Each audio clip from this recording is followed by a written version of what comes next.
Don't we? Hi! Hi! This is Jenna. And this is Heather. And we are live, as you can see again. This is our 5th live. Oh, yeah? Well, because the first 2 were just kind of like little snippets. And this is like the 3rd episode live. That's so exciting. I know. Oh my god, I can't believe we decided to do live episodes. Okay, I know, it's kind of I'm scary. gonna start the recording, so here we go. Are you ready? I'm ready. Hi, this is Jenna. And this is Heather. And this is Conspiracies Unlocked. And today we're going to be discussing the United States UAP Disclosure Unlocked Part 3. Woo! We get to find out more about the government and when they came out and decided, like, hey, by the way, aliens are real. Wait, what? But you've been, like, totally, like... Gaslighting us? For the last, I don't know, since, like, the 40s? What are you guys doing here? Like, what's really going on? That's what I want to know. I'm hoping we'll get to the bottom of that eventually. Hopefully we'll all be here to tell the tale. We're going to have a lot. It's going to be uncovered again today. Just to get people up to speed, maybe people that haven't listened to our last 2 episodes on this, which you should go back and listen, but and the chance that you have not yet, the U.S. government has been doing, or did do a hearing, and in that hearing there was 3 witnesses. Those witnesses have came forward as whistleblowers. Hold on. Oh, one moment, I want to please. make sure. Oh, I know it's working. All right, go on. As whistleblowers, and go. And they have already identified that, in fact, the U.S. government does have a reverse engineering program. Which is crazy. For So UAPs. they actually have been putting in, what was it, like $3 trillion or something a year to this program that our tax dollars have been paying for, that we have no idea about, that they have denied that anything has ever happened, and yet here we are. That they have no idea, like, that we don't even know where it went. They call them unacknowledged programs. How many unacknowledged programs are there that's going on right now that is, I don't know, like going into certain politicians' pockets? Oh, yeah. I'm sure there's a lot of, what is it called? Skimming? Skimming the bottom, the top, the bottom, the little bottom. I don't fucking know, but this is bullshit. Regardless, there are programs that they have reverse engineered these crafts. And we left off with Mr. Groffman, and he moved on to Mr. Garcia. Mr. Groffman is the chairman, and he has now moved on to Mr. Garcia. Mr. Garcia is a National Security Subcommittee ranking member. He was the 4th speaker in our first episode, part 1.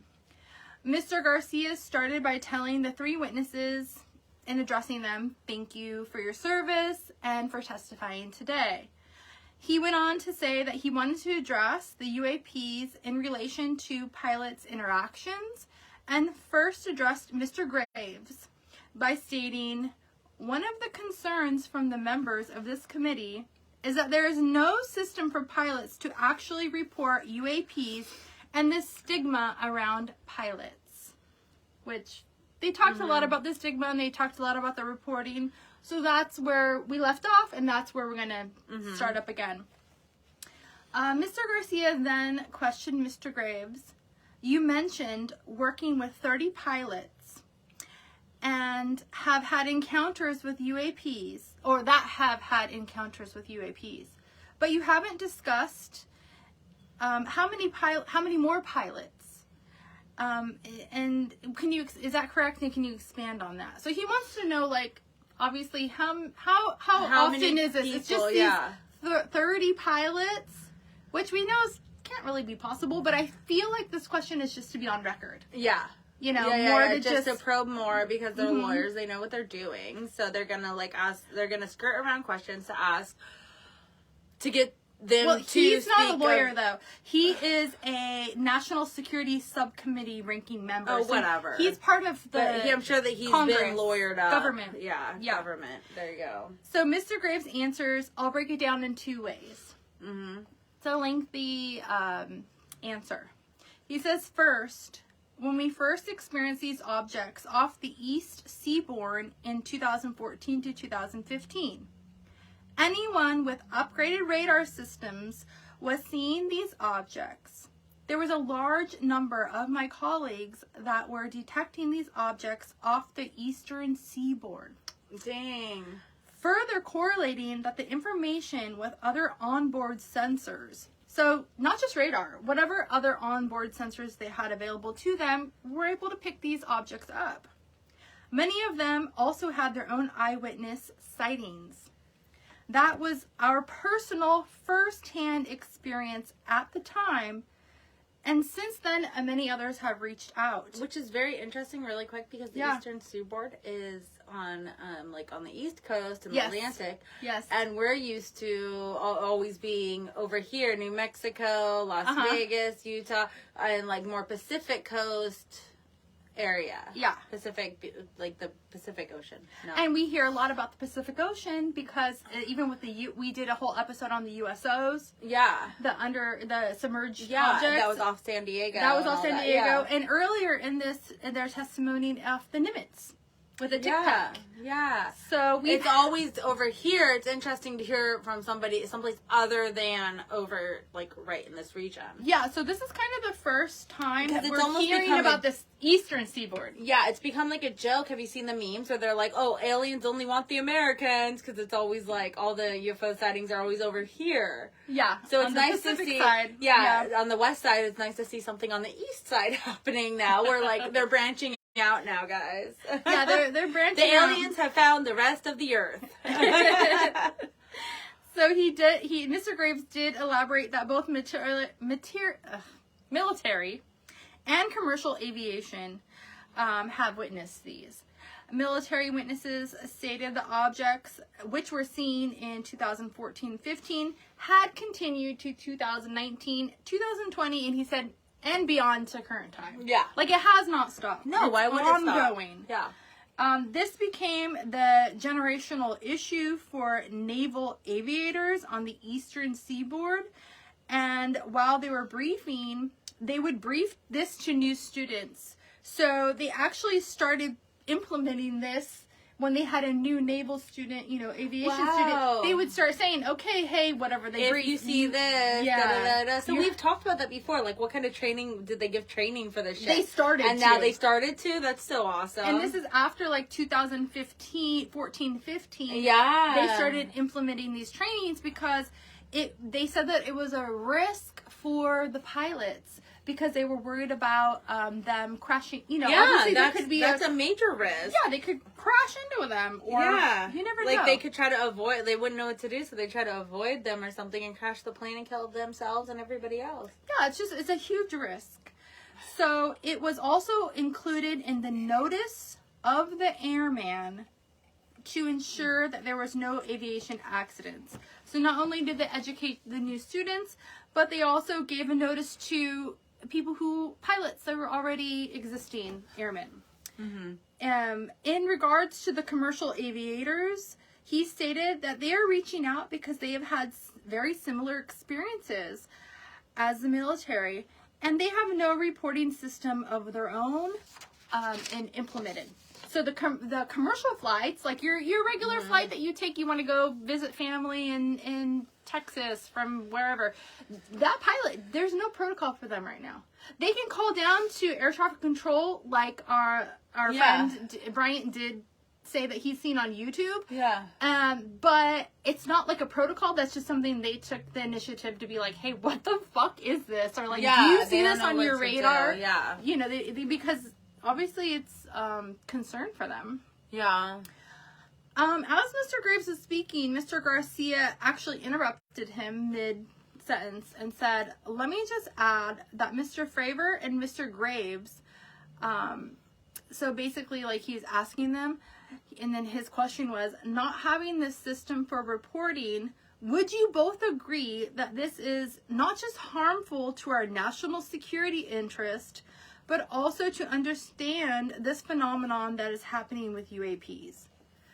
Mr. Fravor stated, I actually think that it is a travesty that we do not have a system to correlate this and actually investigate. If you look at the East Coast, there's a coastal radars that monitor our air defense identification zone out 200 miles plus. They can track these, and when you see them, they can pull up the data and they can get the maneuvering. Instead of just having the airplanes, there's other data sources out there. I've spoken with our government officials regarding this. You need a centrally located repository that these reports go to. If you just stuck it to the DOD, you wouldn't get anything out of Intelligence Committee. They have a tendency to not talk. I mean, that makes sense. Mm-hmm. They're intelligence. They're supposed to keep things secret. Yeah. But it's frustrating because when this is like a global, they keep saying national security. But it's not national, it's global because aliens affect the whole fucking planet. Thank you. He says, if you had a central location for all reports, including non-military, because they have no protocol, commercial aviation has a lot of sightings, especially from here to Hawaii. Pacific Ocean. It's so weird. He said, over the Pacific, they see odd lights. I'm assuming in the water, like we talked about the USOs. Yeah. He went on to say, you need to develop a system to collect data in order to investigate. Mr. Garcia then asked Mr. Graves to speak. Mr. Graves answers, I would concur with everything Mr. Fravor just stated. He then continued that commercial pilots have reached out to him through the Americans for Safe Aerospace. He stated that they are doing so because they do not feel there's any other way for them to report their safety issues in regards to UAPs. There's no protocol. So that's all they can do is just use, whatever they can. And that's one way that they can. And Mr. Graves is the one that implemented the Americans for Safe Aerospace. Otherwise, that would not have existed.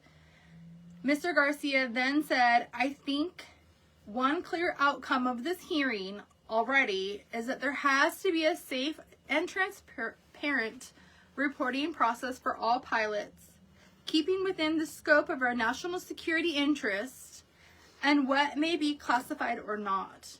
There has to be some sort of system. I hope that can be an outcome of this committee that we can work on. Because they all have to come together and they have to, make that happen. Mr. Garcia then asked, is there anything else the two of you briefly beyond the reporting system you think that we can do as a government to encourage to facilitate more civilian reporting? So now they're moving on to, they've been talking about military and commercial pilots. Now we're moving on to civilian. Mr. Graves answers, we are doing that right now with this hearing. This is going to show the American people that our government is taking this topic very seriously. But where were you the last fucking 100 years? I mean, they're starting to disclose now. But that's bullshit. Why now? I don't know. Mr. Garcia asks, how about the civilians that may not be pilots? What kind of process could be in place for civilians who may have had a UAP encounter? Do either of you have any suggestions that could help facilitate that? Mr. Grave answered, my recommendations would be to make that a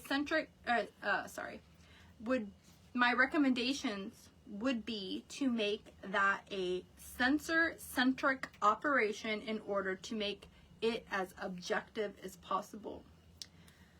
Mr. Garcia then asked Fravor the same question, and Fravor answered that he agreed with Mr. Graves. So they just both agreed that it has to be as objective as possible.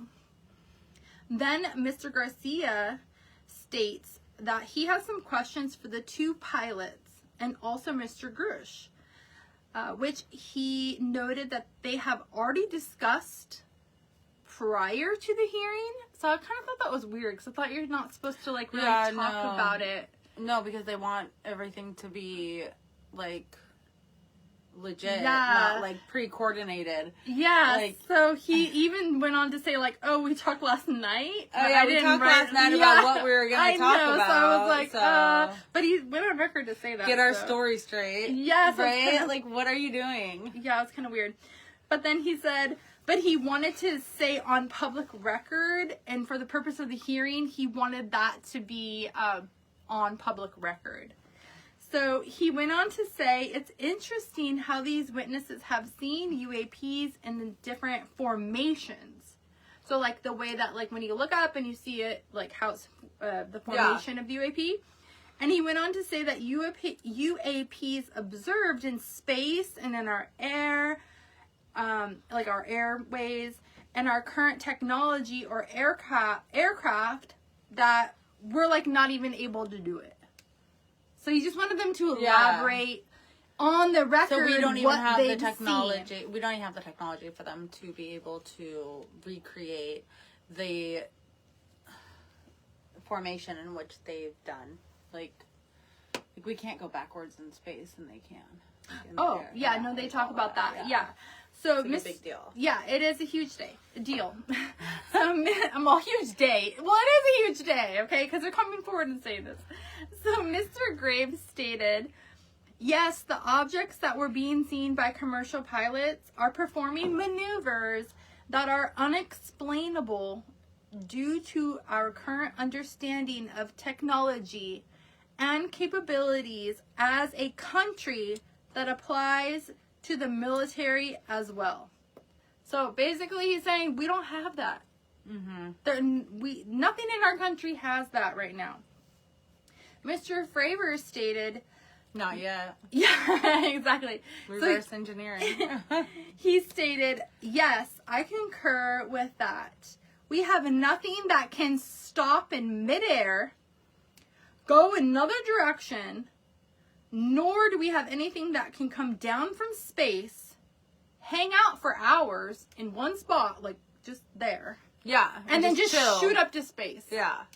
Like for hours. It's so weird. We don't have that. Then Mr. Garcia asked Mr. Grush, do you believe our government is in possession of UAPs? Mr. Grush answers, absolutely. Based on interviewing 40 witnesses over the past 4 years, he has interviewed over 40 witnesses. You have to remember, these are witnesses that worked on these reverse engineering programs. It's so ridiculous. They are within the government. They are protected under the Whistleblower Act, and nobody can fuck with them. They fucking lied to us for how many years? Forever. Since the beginning. I can't get over that, and that should be like such a major like red flag to anybody, because you don't even have to look back to be like, oh, maybe they didn't lie to us. Well, they never actually, and it all gets muddled. No, they have come out and said aliens are not real. We do not have anything in Area 51. We do not have anything there. We do not blah, blah, blah, we're blah, gonna talk about Area 51 too. And now all of a sudden, and we're supposed to believe them? Which way do we believe them? That they are real? They're not real? Are they? Do we believe anything that they have to say? No, because you know what? They lie to us, and everybody who ever believed the government was in it for our best interest or for whatever are fucking seriously demented. And the why now? Why now? That is the major thing, is why are they doing it now? And what was in that Chinese spy balloon? Because guess what? We never found out yet. Oh, we talk about the Chinese Oh, too. gosh. Okay. We're going to get there. Good. Because I have questions. So then Mr. Garcia asks the burning question we all want to know. Where? Oh, yeah. Where are these UAPs that the government has? Yep. Where are they? In Area 51 and in Roswell and in... That's all I got. Probably in Central California somewhere too. Patterson Air Force Base, possibly? Yeah, where's that at? Is that in California? No. I believe that is in your... Denver? No. Vegas? The other one, Idaho? No. Colorado? Maybe Idaho. What? Please let us know where that is. I'll Google it right now. No, I think it's in Wright-Patterson Air Force Base is in. I know the answer, but I'm just drawing a blank right now. It's okay. Just keep Okay, going. so you fact It is in Ohio. What did I say? Idaho? Yeah, you just added in like. Well, I knew it wasn't an I. Ohio is an O. Oh my god, I'm done. This is why we research stuff, because sometimes I'm not the best speller. We're doing great. Okay, keep going. You can fact check all this. This is all public record, okay? This is all public record. Yes, Ohio does start with an O and Idaho does start with an I. That is public record. So, let's see where those UAPs are. It's right down this time. I can edit it out. Edit. We're going to edit that little part out so we don't look stupid. Well, it's okay. Go. Okay, go. Mr. Grush stated, I know the exact locations, and those locations have been provided to the Inspector General and some to the intelligence committees. I actually had the people with first-hand knowledge provide a protective disclosure to the Inspector General. So he's like, it's their investigation, but it's in the appropriate hands. Dismissive. You don't want to say. That's okay. Lies. That concluded Mr. Garcia's line of questioning. On that note, He's he's like, like, up. And he just like kind of reclused back in. he's and like, they're you just shut like, me down. "It's fine." I'm done. Well, he had to yield back his time because I think they only have 5 minutes each. That was 5 minutes of talking. I think I did it in like maybe 2. Or like 22. But whatever. Nobody's counting. Continue forward. And then, guess who we get called upon? Mr. Burchett, the representative from Tennessee. Oh, the Tennessean man with the accent that should be president. Oh, just wait till he talks. Oh, my gosh. Oh my goodness, he had to bite his tongue and Oh he had my to God. backpedal a little bit because people were like, oh, what? His mic got cut. Did it really? It did. We're gonna get into why. I thought we were going to be transparent. What No, happened? no. It's because he could have offended a specific race of So people. many people. Mr. Burchett. He started by speaking and addressing Mr. Garcia, saying that he would like Mr. Garcia to be on his legislation of a co-sponsor to work together on creating a reporting system. So he's like, hey, Mr. Garcia, Hey, by the way, let's why don't we do team this up together. Yeah. and let's get this shit, like, obviously we need a reporting system. We need somebody to start the process. Let's co-sponsor. Let's team up. We're going to start working. Like, let's not talk about it. Let's get this shit done. So I like that. I'm like, okay. Yeah. We got something established. right. Yeah. Then he went on to ask Mr. Graves, how do you know that these were not our aircraft? How do you know? I don't know. Maybe because they're going backwards, upside down, all this shit that we can't do, and they don't look anything like our aircraft. What do you mean? Continue forward. So Mr. Graves basically says that, but he says it like this. The behaviors that we saw in the working air would show these objects being at 0.0 Mach. That is 0 airspace over certain areas. Airspeed. Air So they're speed. like going 0 miles an hour. Like They're just nothing. hovering. They're They're basically just like there. sitting. Yeah, they're sitting there. He says over certain areas of the ground. And then he uses this analogy of a river. He says, so what that means is just like a river. If you throw a bobber, you know what a bobber is? Yeah. Fishing bobber. I think most people know what a bobber is. You throw a bobber in, it's gonna... I love the South. I love their analogies. Yeah, it's gonna float downstream. Yep. Right? There goes your bobber. These objects were staying completely stationary in Category 4 hurricane winds. What? They were not floating downstream. They were fighting against it. They were probably causing it. No, they were just very effortlessly sitting there like nothing. Yeah, just like chilling. there was no wind. And this is category 4. I wonder if they were causing it. I wonder if the aliens are causing the hurricanes. I mean, it's possible. Somehow, I don't know how or what or why. Nobody does. But well, I haven't talked to an alien in a while.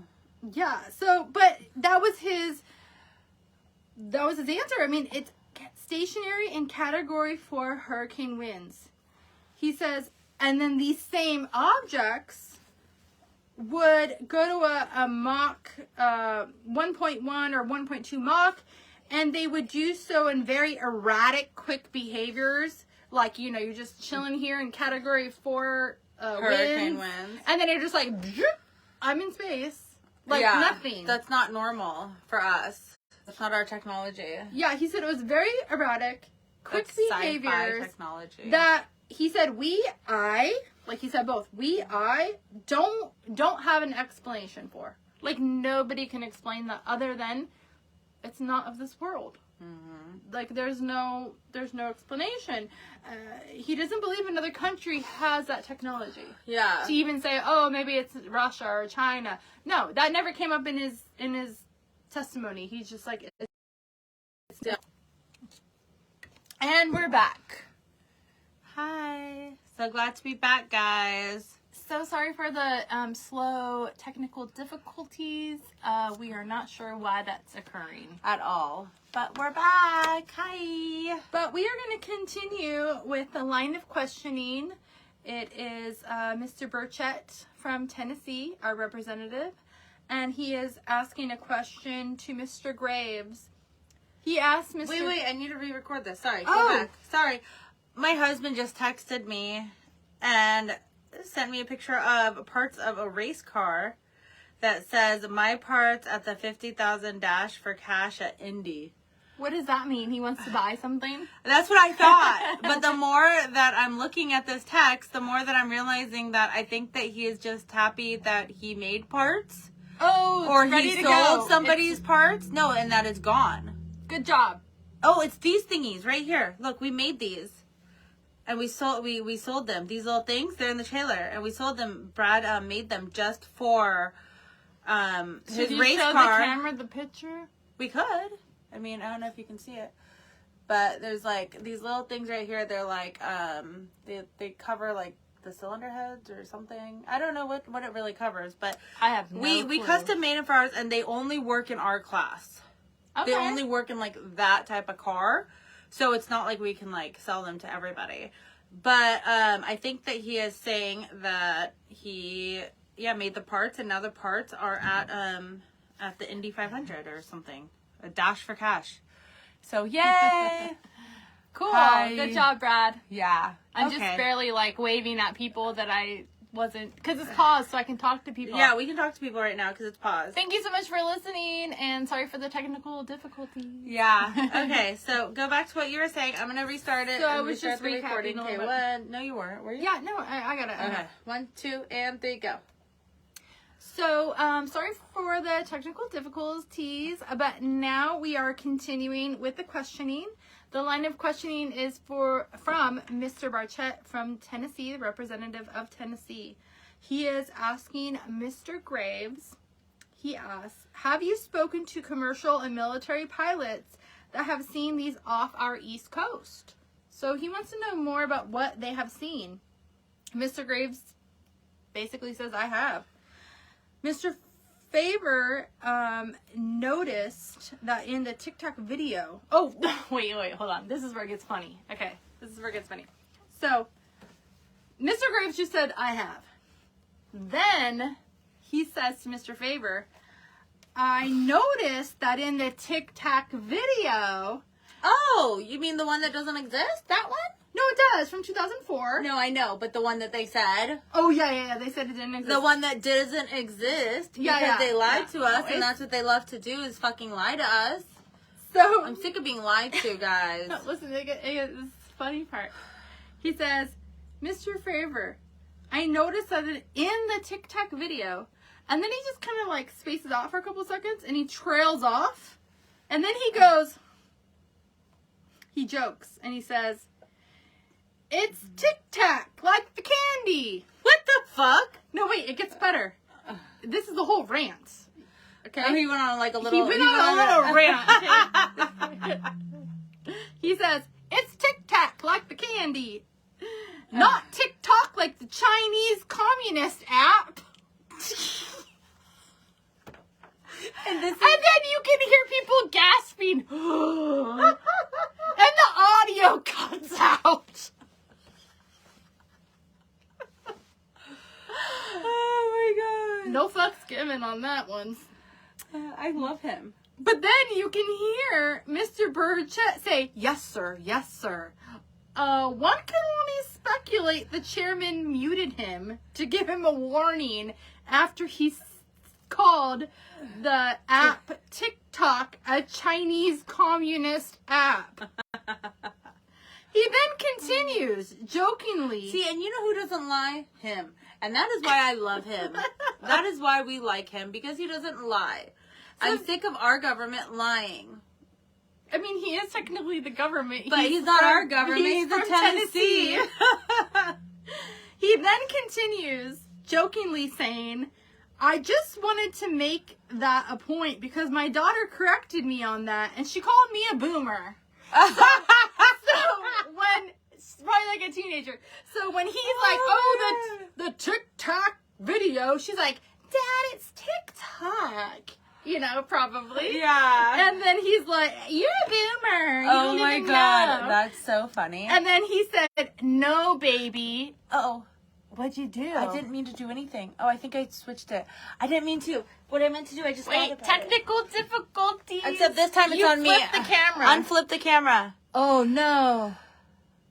Hold on, people. Hi.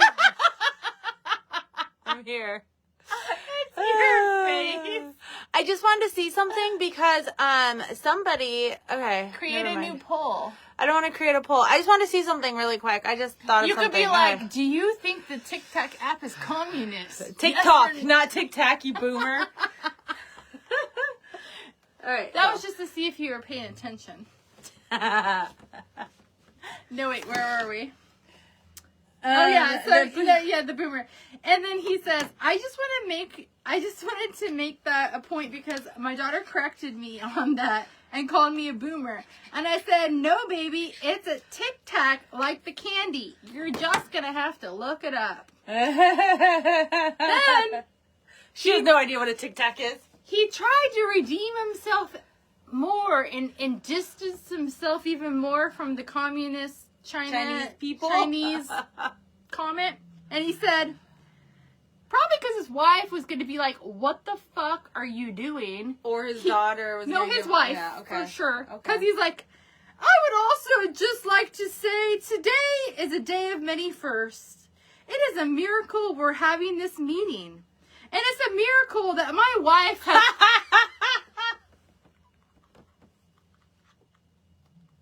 I'm dead. It's a miracle. It's a miracle my wife has put up with me for the last 9 years. Today is our wedding anniversary. Oh, shut up! I love you so much, honey. Happy anniversary. He did not say He that. said all of that. On the record. Today, I love her so much. That's awesome. And then he says, as she likes to say, this 9 years has been the best 2 years of my life.